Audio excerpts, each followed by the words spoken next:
Got it all up there.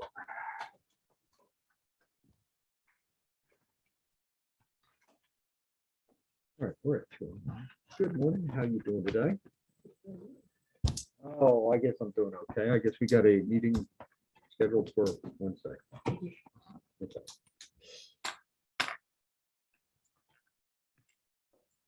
And that's going to be, all right.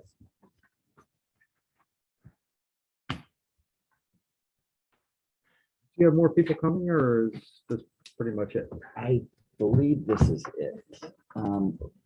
Miss Cantor is has an illness and she can't join us today. Oh, sorry. She is our the university's liaison for collective bargaining, so consequently I have no written proposals to give you. Okay. We're happy though to talk with anything you want to talk about. I know you sent me something. You emailed me the faculty effort reporting guide, and then the grievance involving Deborah Right. Lane.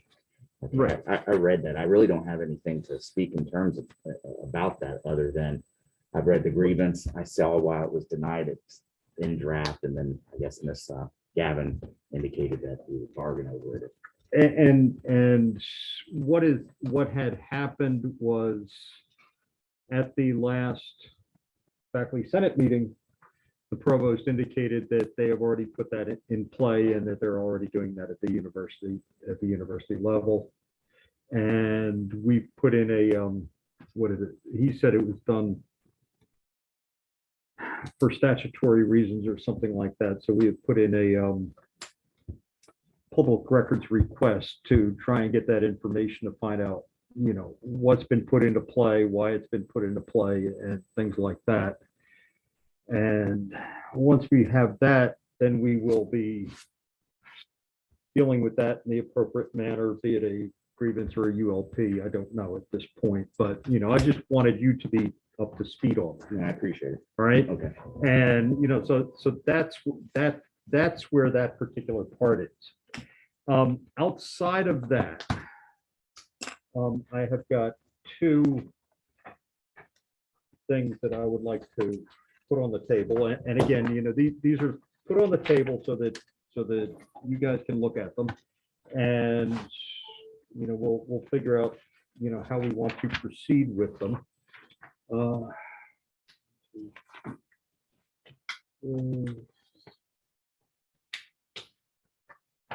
And I'll give 1, 2, 3 down that way. This basically is one of the concepts that I have that I would like to put into play, and I think this is the way, you know. Is there 3 copies? Yeah. Oh, okay. You know, this would be the easiest way to put this into play. Because COVID has brought a lot of differences or a lot of things into play that, you know, that we didn't necessarily look at previously. And one of them is, you know, mental impairment of health. And depending on where you're at, there a lot of these learned people are saying that we ought to have mental health days, so that, you know, if things are just going crazy on you and everything, you can go back and try and unwind, so to speak, you know, on a you know, on a day here or a day there. Last time we tried to put in a proposal that a person would be able to convert so many days of sick leave into so many days of so many personal days. And we were informed by HR that they can't do that because that has to be approved through the state, right? That had to be approved by the state, and the state doesn't want to do it for one small group alone, because then they're going to have to do it for everybody, and it's going to create all sorts of, it'll probably require legislative action or something like that. All right. So as I was reading through the part on sick leave, I came up with this concept, because sick leave in chapter 17, which is, where is it? Administrative leave.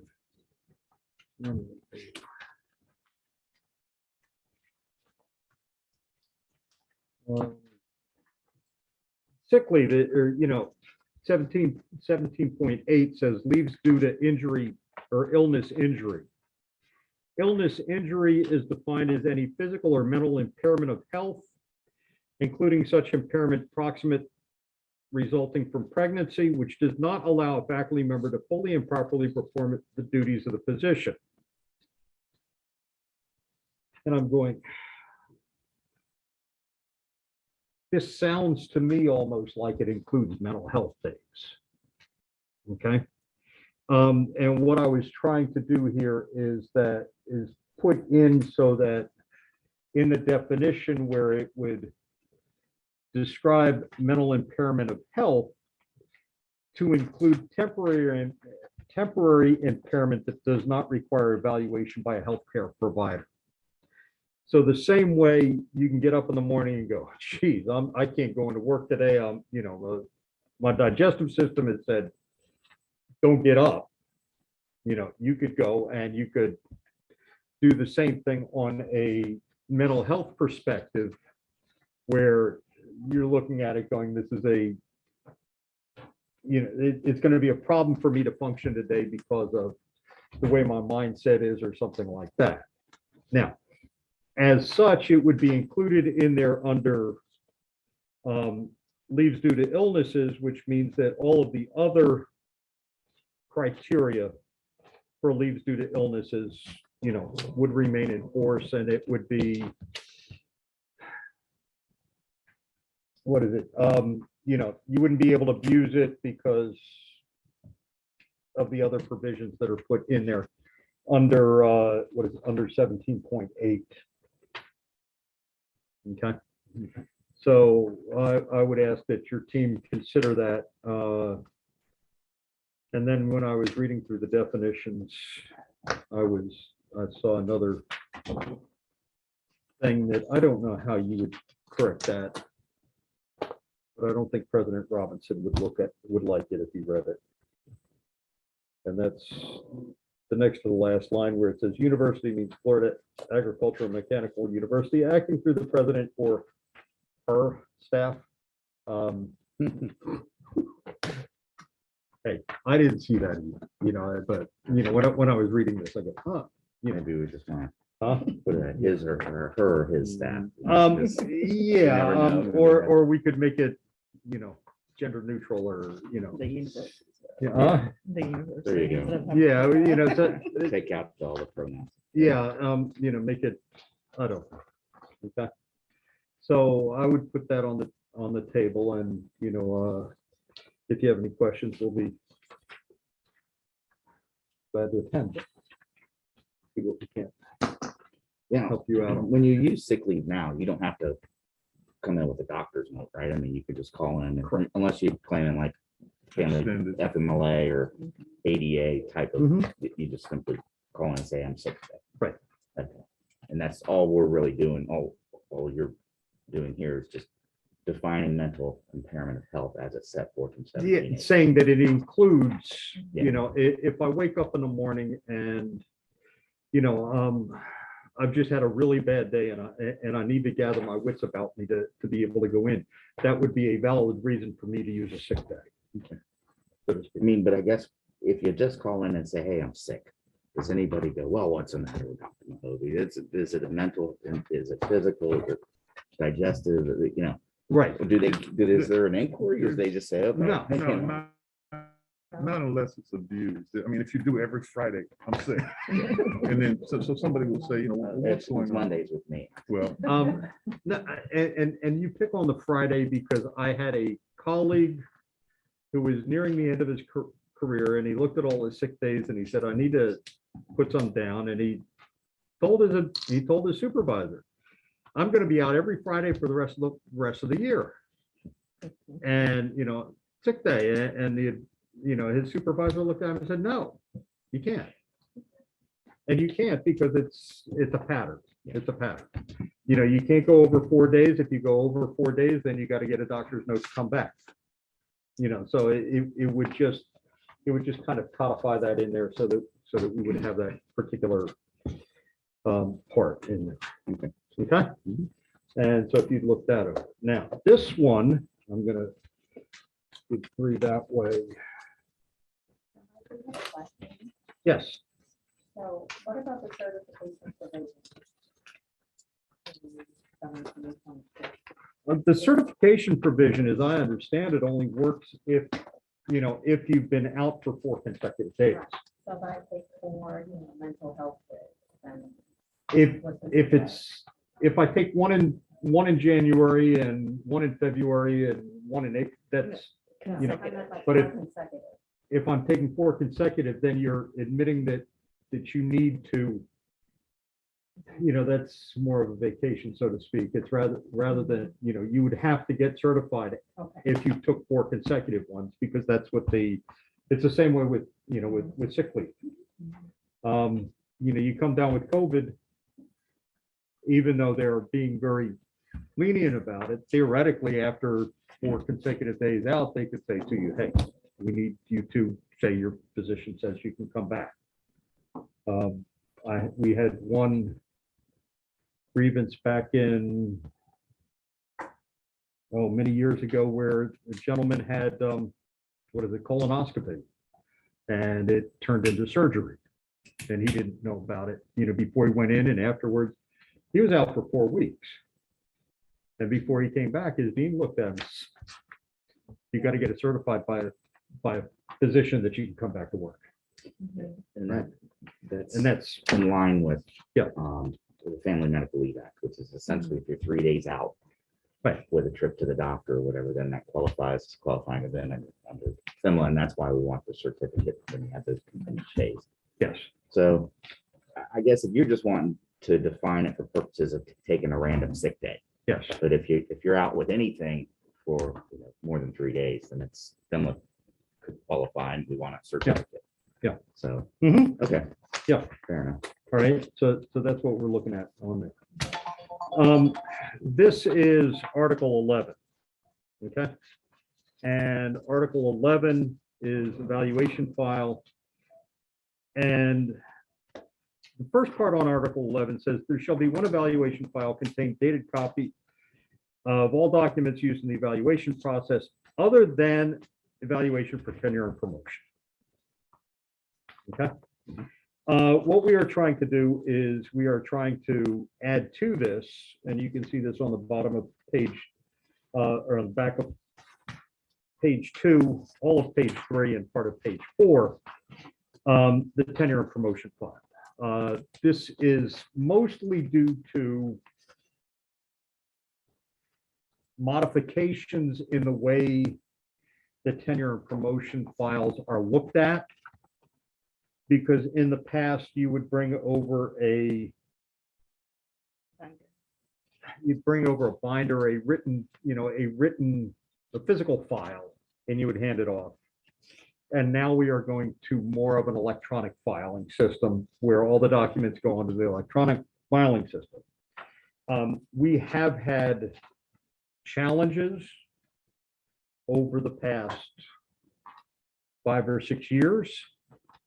And so what we are trying to do is we are trying to rectify some of those challenges by taking what is already common practice and placing it in writing so that anybody who is up for tenure and promotion would have a guidance on exactly what's going on. And it also would modify some of the common practice to make it a little bit more user-friendly, shall I call it?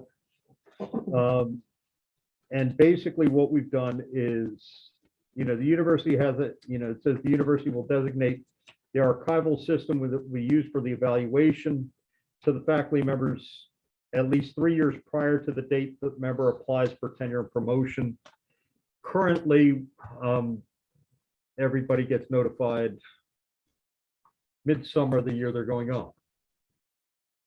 And depending on what you are supposed to do in that time is you are supposed to upload all of your stuff in this itty bitty window of time. And if you don't get it done properly, you're out. So what this would do is it would expand time out. I talked to Dr. Boston, and apparently the system that the university is currently using has an unlimited number of spaces in it. So it's not that it would cost the university any more to do this than was already there. Okay. For the amount of money the university spends for this filing system, it doesn't matter whether you've got 10 people on it or you've got 10,000 people on it, you're still paying the same price. Okay. It would also require that the university appoint a case manager for each area, and the case manager would be appointed approximately, by February 15th, so that would give the person the ability to go and make sure everything's working right so that they can get everything up by the date, which normally is in September, when all of these things would be there. All right, we had some challenges this past September when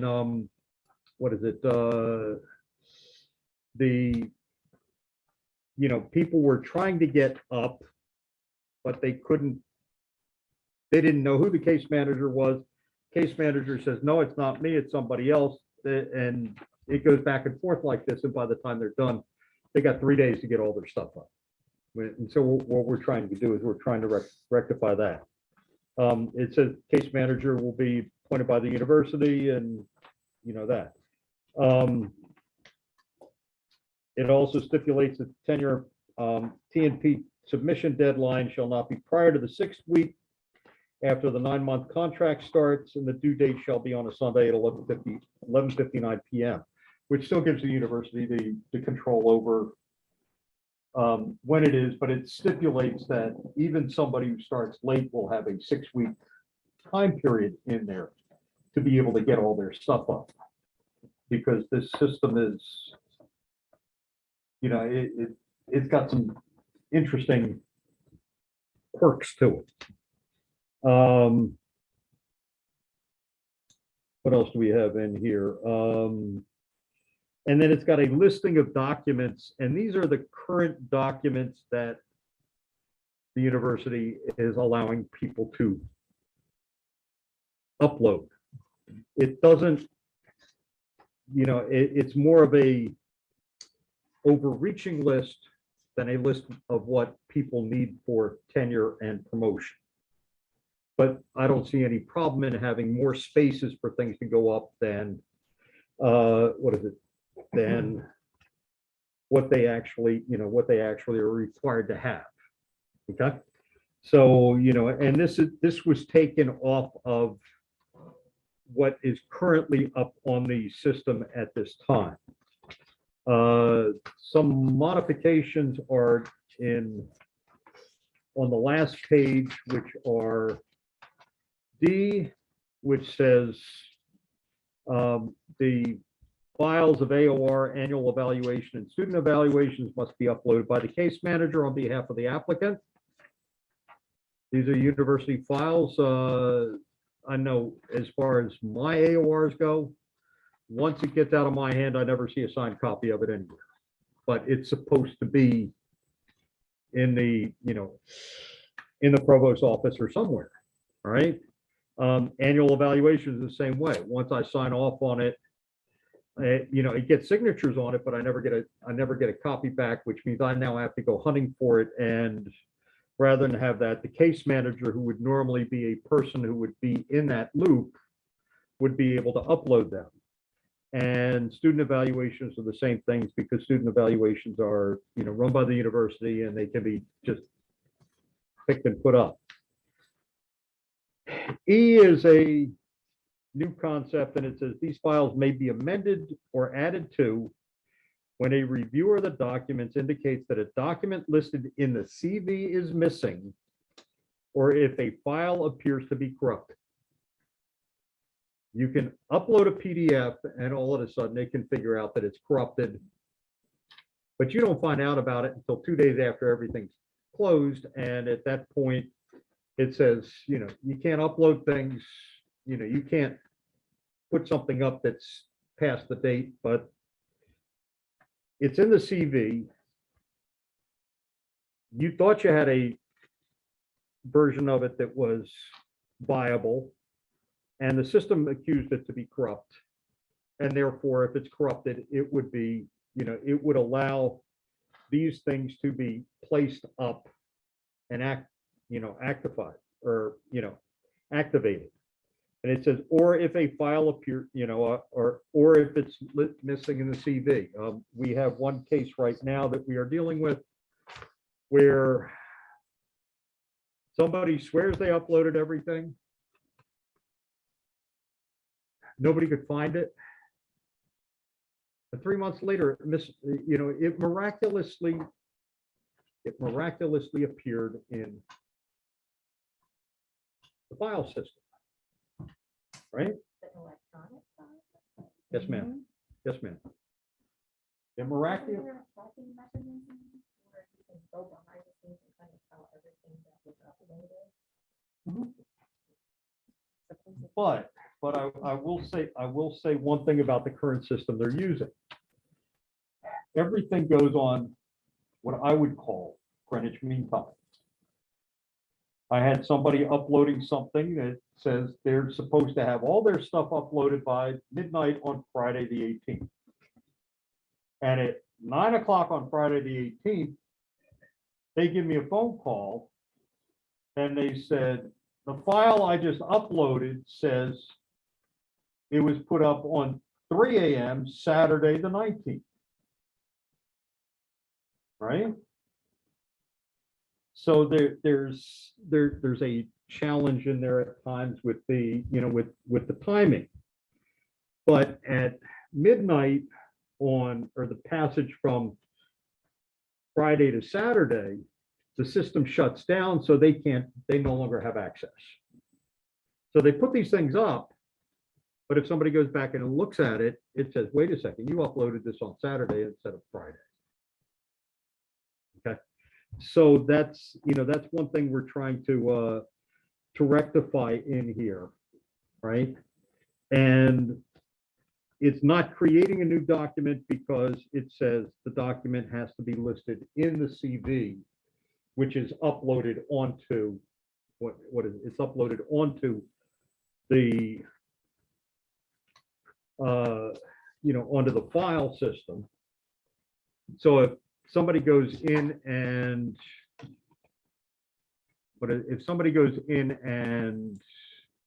says, wait a second, I can't find this in here, but it says it's in there in the CV, it would allow to make sure that those particular files are up.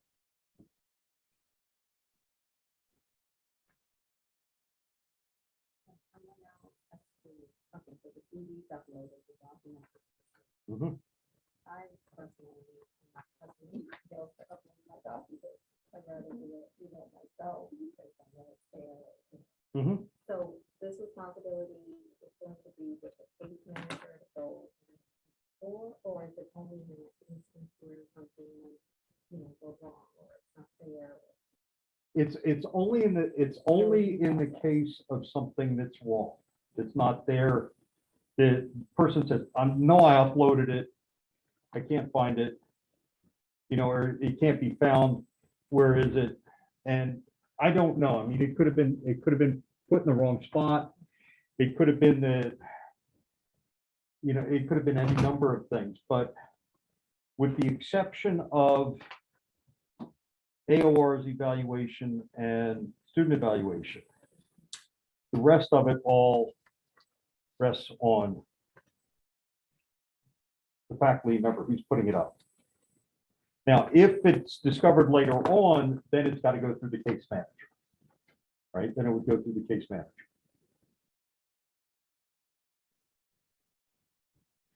Now I know you guys are going to want to take that under consideration and look at that. But that's one that we wanted to put on the table now because we felt it was, you know, and we felt it was an important part in there. Okay. I guess, do we have, and I apologize, do we have case managers for each area? Yes. Okay. Or this is the way, it's the way it's been done in the past. Right. Okay, so the this is, I current know. system, Each Yeah. department is assigned a case, each area is assigned a case manager. And then over the summer and then the start of the new fiscal year, then they can open a case for either tenure and or promotion. And then there is a deadline, which the faculty member, which typically is in September on a Friday, at close of business, that they would then upload all the documents between the case opening and the case Mhm. closing.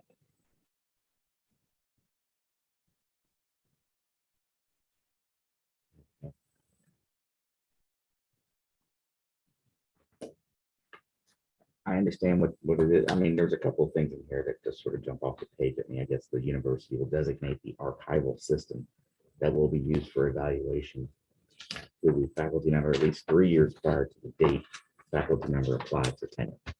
Well, let's say that happens. What happens then? You file a grievance, we go to arbitration, but it's happened.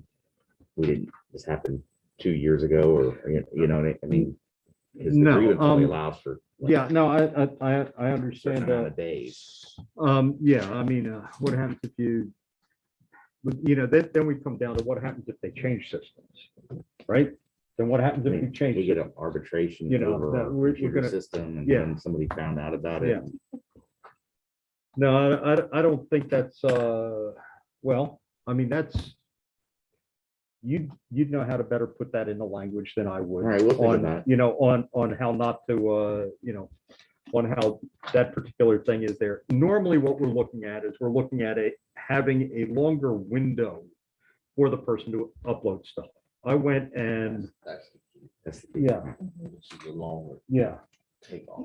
Right now, it's way too short. If I were to go out and try and put, when I applied for tenure and promotion, or when I applied for promotion of full professor, and I walked in with my 2 4-inch binders.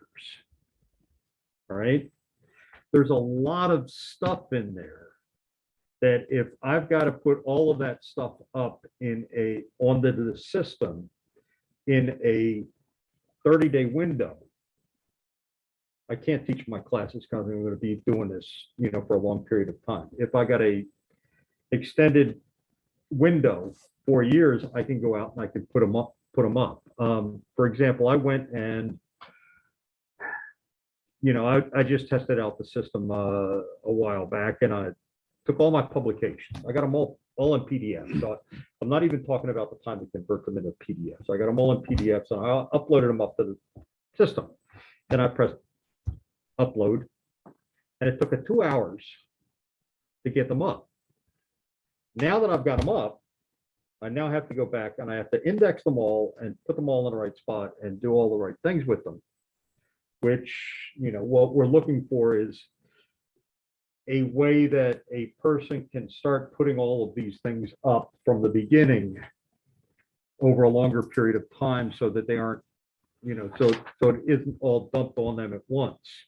Whereas in the past, I just have it in a binder and here's the binder. The binder's ready. And if I may, this is a process that Dr. Boston runs. Yes. And if there is going to be a larger window or a file created for each case, and it's, prior to the time, I need to sit down with her because I'm not sure how her system runs. It's perfectly okay because I know with what do we call that, interfolio, Yeah. right? And let's say we're continuing on with interfolio. Interfolio has a thing where I can go on and just upload all my files and categorize all my files and everything.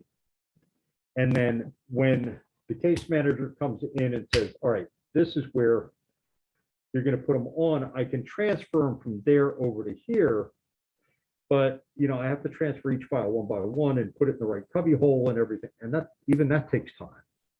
And that's why we're looking at this, but no, we weren't expecting an answer today on this, we understand that this is kind of a radical departure from where we've done things in the past, but I think it's it's something that becomes very important to look at. Because we have had people who have been denied promotion denied tenure, because the system crashed, or they were unable to get it, or they thought, the system froze on them. And if you're running to beat the clock, especially since you find your case manager normally about July 1st. Yeah, about July 1st, but we don't get back on campus until August 8th. And now you got 4 weeks to be able to do everything, plus everything you got to do for school and everything else you got to do in there. And so what we're trying to do is open up the window to make it No, I an understand. easier thing, so that, I'm not saying people aren't going to get denied for tenure, but at least they won't be denied for tenure because, No, I understand. And Dr. Boston is very Yeah. procedural. Mhm. And I want to make sure that she gets an opportunity to Oh, to go through and to make a determination. Because I don't think anybody here could make that determination. for her. no. So I'm curious, what's the window now to upload documents? What, for this particular thing? You don't have to start when you get back to campus, right? Can you start when you find out who your case manager is? I was just curious. Or do you- Yeah, but sometimes you don't find out who your case manager is until you get back on campus. Who assigned the case manager? Huh? Who assigned the case manager? The program. That's Again, That's I'm, what we've been told. I know over in our place, I I don't know know, the I know. That's what we've been over in our told. college, we got one case manager for the whole college. All right. I believe over in, Yeah. what is it? Social Science, Arts and Humanities. It's the department chair. Ours is the associate dean. I don't know who it is over in, It's the dean's assistant. in it's SBI. the dean's And we have assistant. one- Yeah. we have You one got, case they've got manager. one over in SBI. Each school can do it the way they feel. Yeah. Best works for Right. them, so, all. you I just think want the for child us, to feel Yeah. good. We wanted, I think the publication piece was, if somebody comes to the union and says, who's my case manager? You can, okay, this is your case manager, or it's on the academic affairs website. You can identify who your case manager is. So that's part of the publication piece. And I think when we crafted this article, it was in response to the issues that have been raised, right? So issues that we've encountered, including this F, was in this past tenure and promotion period. We've had members reach out who said, this says I'm supposed to upload, this number of documents. And when I try to go in over one, I couldn't upload anymore. So we're like, okay, well, let's try to fix some of these issues by writing this in here. Mhm. I'll give you one for her. Because I knew that, I thought she was gonna be here today, and not, because I know that's her area, and it's, I don't think it's much of a departure from the, from what she is doing, but there are some things in there that would be a departure from what's being done in the past. Oh, 32. Can do that as well. All right. Because I know that would be in there. All right. All right. Now, outside of that, because those are the only two new things we have, and I was hoping Lacey would be here so we could figure out what the progress on the, I know she's working on it. Working on I know she is. Yeah. Okay. She's indicated as much. okay. Do you have anything else, or do we want to schedule our next meeting? And, where we at? We're on the 21st. Well, I know 3 weeks does not work. 4 weeks would. Hmm. 1, 2, 3. 3 weeks would be the 14th.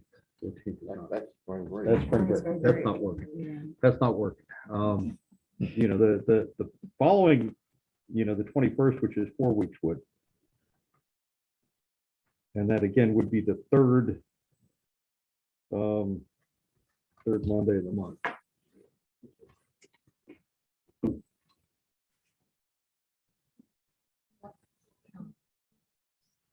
Did you say March 21st? Yes, sir. Mondays are good because March Madness hasn't started on a Monday. You know, you're doing it on Mondays in there. You know, You're gonna bargain around the college basketball. tournament. hey, listen, Hey, I didn't say it, Ross. It makes sense to me. Mr. Bailey, right now, my alma mater is a top 10 basketball team, right? Which means, yeah, I'm yeah, I would say absolutely, I'm going around that, you know. I'm on mental holiday. Yeah. All right, what time that works for us? What time? Yeah, same time would work fine. Oh, we didn't pass around a sheet of paper, send it down. Huh? Here. Go ahead and start out on that. and then take a- You may have to clean copy of- Yes, ma'am. Both articles, yes, ma'am.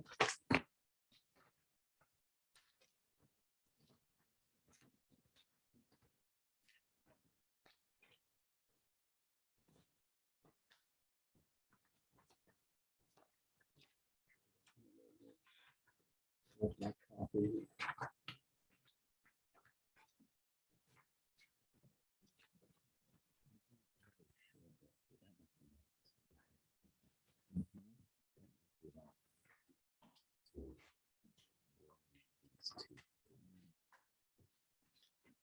So I'm thinking.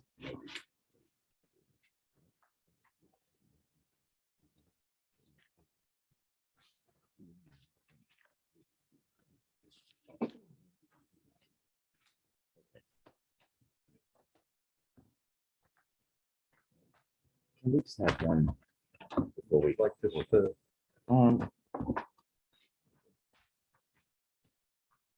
I need to step outside with Mr. Bailey for a second. oh, okay, all right, all right.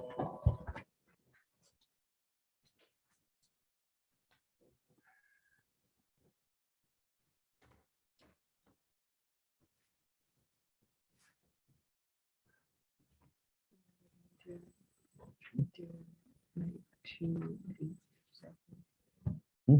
We're gonna try to do like two other things. Changes. Yeah.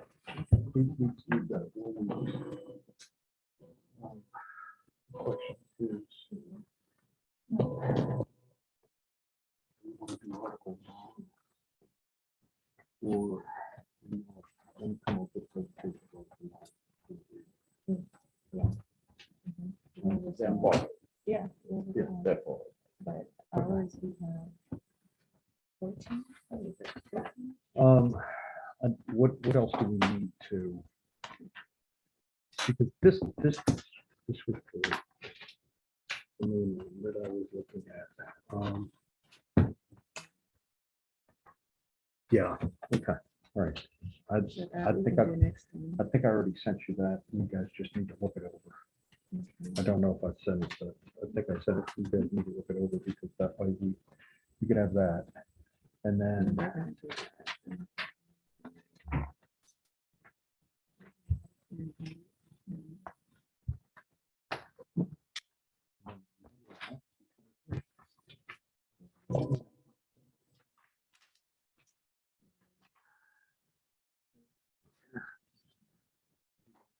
sign in on this.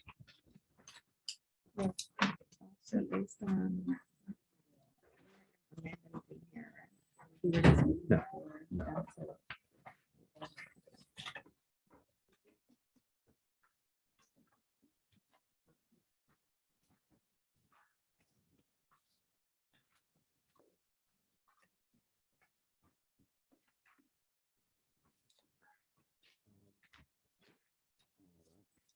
guess before we get away, Yes. I just wanted to tell you that we are working on some language with respect to Article 9, Yes. and we wanted you to know that. Yes. Okay, and that we should have something to you shortly, as well as with respect to Article 8. There's some perhaps some changes that we're looking to make in Article 8. And we should have some language to you on that as well. Okay. All right. Article 8 is appointment.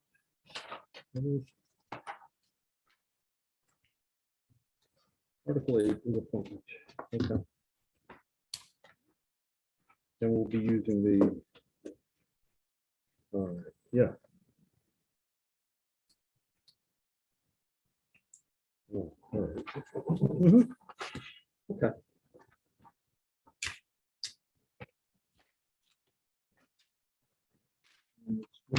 You need to.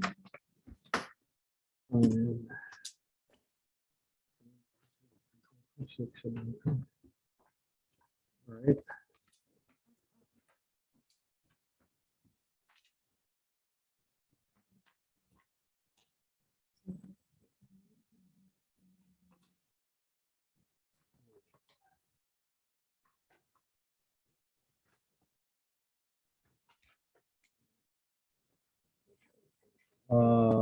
Yeah, oh, that's a good question, Mr. Lark.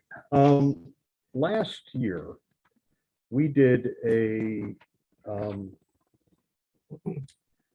we did a inclusion of instructors for promotion, right? The question comes down to it, do we need to have a document through PERC that creates the associate and the university instructor in there, because I don't believe that that is currently in there. There's only a level for instructor. That's it. Right. All right, so we have new positions that were not in the original definition of the bargaining. Correct. Is that what I'm understand? Because right now it's got instructor, but it doesn't have university instructor or Associate. yeah. All right.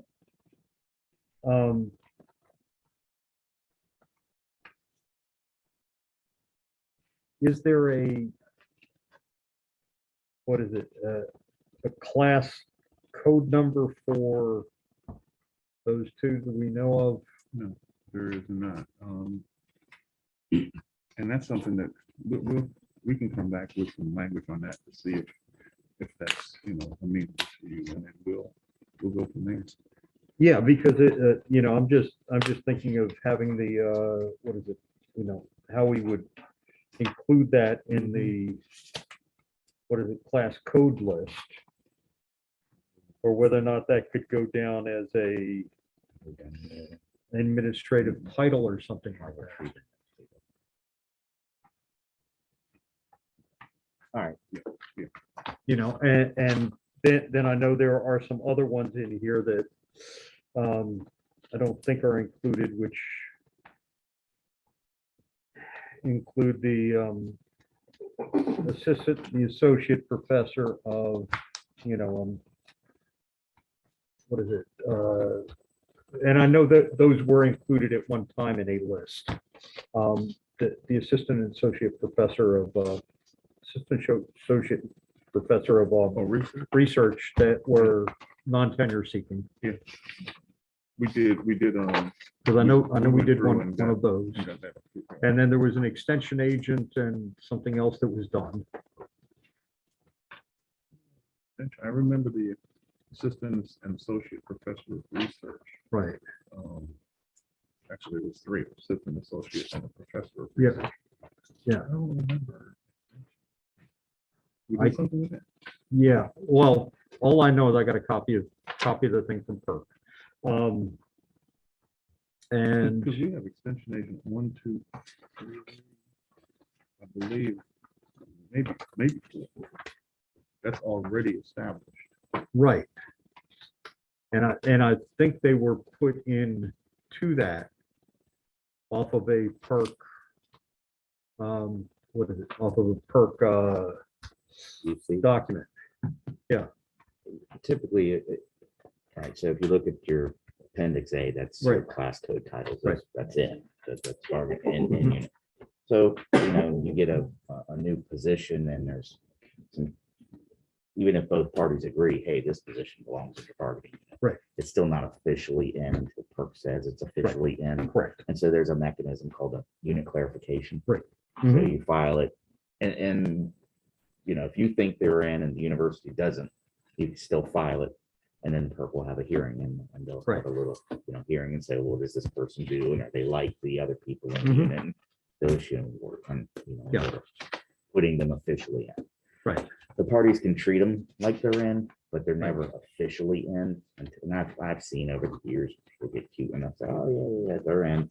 And then they want to file a grievance and they'll go, they're not in. So Right, it's- right. So, it's, yeah, so yeah, I mean, it's one of we're those just, we're things. just looking at trying to, what do we call it? Catch the low hanging fruit that we can take care of before we get down to those things that are not low hanging fruit, Yeah, I mean, that this isn't some, I guess, this Yeah. is just a procedure or Yeah. process. That Okay. It's pretty simple Mhm. to do. Okay, All right, so we're set for March Yep. 21st. March 21st, 2 to same time. 4. 2 to 4. Yes, Awesome. yes. Anybody have anything else they want to add? Shira, want a copy of that? Yes, and a copy of the recording. Huh? And a copy of the Okay. recording. Uh-huh, okay. Well, do, All right, everybody. All right. Are you gonna Thank you. send it to me? Great rest of the week. yeah, let me PDF and I'll send it to you. All right? Thank you. Okay. And our next is